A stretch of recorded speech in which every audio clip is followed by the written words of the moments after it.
Okay, Gabe, ganito. Kapag halimbawa, ganitong sitwasyon, halimbawa, aalis ka na. Intention mo lumipat dyan sa left lane, no? So, huwag agad yung diretso ka kagad lipat. Ganito gagawin mo dyan. Signal na ikaw, move ka muna. Tapos, habang nag-move ka ganyan, tingnan mo yung kaliwa mo. Wala.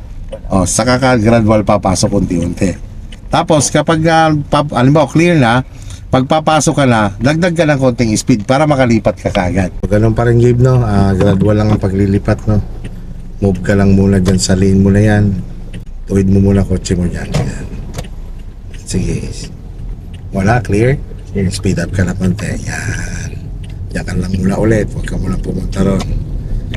Yan. Halimbawa, intention mo ulit lumipat dyan. Tingin, signal. Halimbawa, tumungto ka na kasi doon sa nilipatan mo. Speed up ka na. Or before, attempt mo na halimbawa, clear na. Lilipat ka na. Speed up ka ng konti.